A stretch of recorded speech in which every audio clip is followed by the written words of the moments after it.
Hello guys, welcome back. So ഇന്നലെ video ഇട്ടപ്പോൾ നമ്മൾ മെൻഷൻ ചെയ്തിട്ടുണ്ടായിരുന്നു ഇന്നൊരു ബുള്ളിഷ് ആയിട്ടുള്ളൊരു മൂവ്മെൻ്റ് ആണ് എക്സ്പെക്ട് ചെയ്യുന്നത്. നമ്മൾക്ക് ട്രേഡ് ചെയ്യാൻ താല്പര്യം ബുള്ളിഷ് ആയിട്ടുള്ളൊരു മൂവ്മെൻ്റ് ആണെന്നാണ്.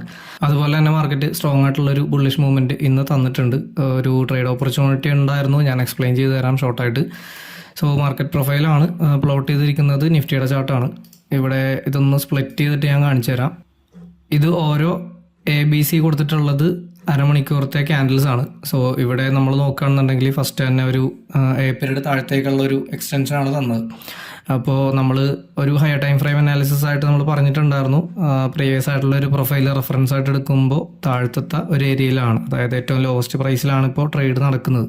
അപ്പോൾ ആ ഒരു പുഷ് താഴത്തേക്ക് വന്ന് അതുപോലെ തന്നെ നെക്സ്റ്റ് പീരീഡ്, അതായത് B പീരീഡ് മുകളിലേക്ക് പുഷ് ചെയ്ത് കയറ്റിയായിരുന്നു. അപ്പോൾ അത് തന്നെ ഒരു കൺഫർമേഷൻ ആയിരുന്നു, ഇന്ന് മുകളിലേക്കുള്ള ഒരു മൂവ്മെൻറ്റ് ആയിരിക്കും ഉണ്ടാകുക എന്നുള്ളൊരു ചെറിയൊരു കൺഫർമേഷനാണ്. ഇത് മാത്രമല്ല എങ്കിലും ഇത് ഫസ്റ്റ് ഒരു കൺഫർമേഷനായിട്ട് ഞാൻ എടുത്തിട്ടുണ്ടായിരുന്നു. ഫസ്റ്റ് A പീരീഡ് സ്ട്രോങ് ആയിട്ട് തന്നെ താഴത്തേക്ക് വന്നു, അതിലും സ്ട്രോങ് ആയിട്ട് തന്നെ B പീരീഡ് മുകളിലേക്ക് പോയി. C പീരീഡും എക്സ്റ്റെൻഡ് ചെയ്തു. D പീരീഡിലാണ് ഒരു പുൾ ബാക്ക് വന്നത്. ഈ പുൾ ബാക്ക് കഴിഞ്ഞിട്ടുള്ള മൂവ്മെൻറ്റ്, അതായത് EFG, ഈ ഒരു 3 പീരീഡിലാണ് എൻ്റെ ട്രേഡ് ഓപ്പൺ ചെയ്തതും ക്ലോസ് ചെയ്തതും. അപ്പോൾ ഒരു 11:30 to 12 മണി ആ ഒരു സമയത്തോടെ ഞാൻ എന്ത് ചെയ്തു, എൻ്റെ ഒരു ട്രേഡ് ഞാൻ എക്സിറ്റ് ചെയ്തു. 3 ലോട്ടാണ് എടുത്തിട്ടുണ്ടായിരുന്നത്. അതിൽ ഓപ്ഷൻ ബൈയിങ് ആണ്. ഓപ്ഷൻ ബൈയിങ്ങിൽ 3 ലോട്ടിൽ പെർ ലോട്ടൊരു 2000 റുപ്പീസ് അറൗണ്ട് വന്നപ്പോഴത്തേക്കും ഞാനത് എക്സിറ്റ് ചെയ്ത് മാറി. പിന്നെ മാർക്കറ്റ് ഇപ്പോൾ നോക്കുകയാണെന്നുണ്ടെങ്കിൽ അതൊന്ന് ആ ഒരു റേഞ്ചിൽ സ്റ്റക്കായിട്ട് നിൽക്കുകയാണ്. പിന്നെ ഇതിപ്പോൾ നമ്മളെ വീഡിയോസൊക്കെ സ്ഥിരം കാണുന്ന ആൾക്കാരാണെന്നുണ്ടെങ്കിൽ മനസ്സിലാവും ഇതെന്തുകൊണ്ടാണ് മാർക്കറ്റ് ഇപ്പോൾ ഇവിടെ സ്റ്റക്കായിട്ട് നിൽക്കുന്നതെന്ന്.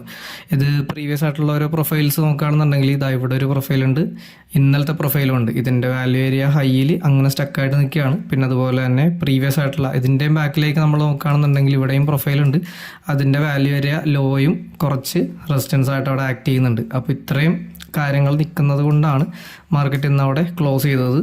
ഇനിയിപ്പോൾ നാളത്തെ മൂവ്മെൻറ്റ് എങ്ങനെയായിരിക്കും എന്ന് കറക്റ്റ് പറയാൻ പറ്റില്ല. കാരണം ഇവിടുത്തെ ഒരു ലെവൽ ബ്രേക്ക് ചെയ്താൽ, അതായത് ഇങ്ങനെ ഒരു ഗ്യാപ്പ് അപ്പ് കാര്യങ്ങളൊക്കെ കിട്ടി ഒന്ന് ബ്രേക്ക് ചെയ്താൽ പിന്നീട് നമുക്ക് നോക്കാൻ പറ്റുന്ന ലെവൽസ് ഇതൊക്കെയാണ്. അതായത് ഡേറ്റ് പറയുകയാണെന്നുണ്ടെങ്കിൽ മൺഡേ 8-ാം തീയതി ഡിസംബർ.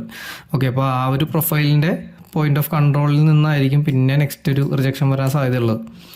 അപ്പോൾ ഇന്നാളെ നല്ല ട്രേഡ്സ് കിട്ടുകയാണെന്നുണ്ടെങ്കിൽ എന്തായാലും ഞാൻ അപ്ഡേറ്റ് ചെയ്യാം. ഇന്നത്തെ അത്യാവശ്യം നല്ലൊരു ട്രേഡ് തന്നെ ആയിരുന്നു. നമ്മൾ എക്സ്പെക്ട് ചെയ്ത പോലെ തന്നെ ഒരു ബുള്ളിഷ് മൂവ്മെൻറ്റ് കിട്ടിയിട്ടുണ്ടായിരുന്നു. സോ നാളെ എന്തായാലും അടുത്ത വീഡിയോയിൽ കാണാം.